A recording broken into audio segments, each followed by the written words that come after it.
شیخ بهایی میگه با اون علمی که داشتم تونستم بفهمم امام زمان الان کجاست. شیخ میگه من فهمیدم این ساعت حجت ابن الحسن تو محله لنبانه، نوشتن تو کتاب هست. میگه سر ساعت رفتم اون علم جفری که بلد بود، دیدم امام زمان الله اکبر کجاست؟ محضر شهردار است؟ نه.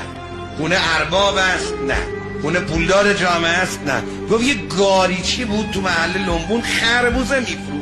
دیدم امام زمان سلام الله علیه بالا سر این خربوزه فروشه وایسته داره خوشابش میکنه و خربوزه فروشم میدونه که این امامه. جاوه کنید هر کی مثلا آبرو در خانه خدا داره مثلا یه علامت خاص باید داشته که همه بفهمن، نه اینجوری نیست. ما یه حمال داشتیم به نام هالو پشت دیوار مصلای نماز جمعه اصفهان، قبر هالو مشخصه. این شبگرد بوده تو بازار اصفهان، پولش بازاریه میدادن که مغازه ها رو بگرده دوست نیا. اسمش هم هالو بوده، اللورای اطراف اصفهان هم بوده.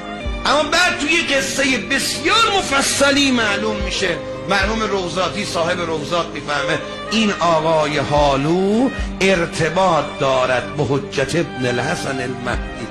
یه کسی هم هست که کفشم باش نبود، فقیر، پای گوشه بازارم میخوابید، هیچی هم مال دنیا هم نداشت، اما ارتباط داشت با امام زمان. مسخره نکنید هم دیگه، کسی رو با نگاه کم نگاه نکنید. امام صادق فرمود همونطور که شما با آسمان نگاه کنید آسمان پر ستاره است، هی چشمک میزنه چقدر برای شما قشنگ زینا حال ناظرین ها، برای عرشیا هم رو زمین تو جامعه شما یه عده مثل ستاره ها میدرخشن. اینا مؤمنین ما اما گمنامه، اما در خانه خدا خیلی آبرو داره. مسخره نکنید هم دیگه، کسی رو با نگاه کم نگاه نکنید.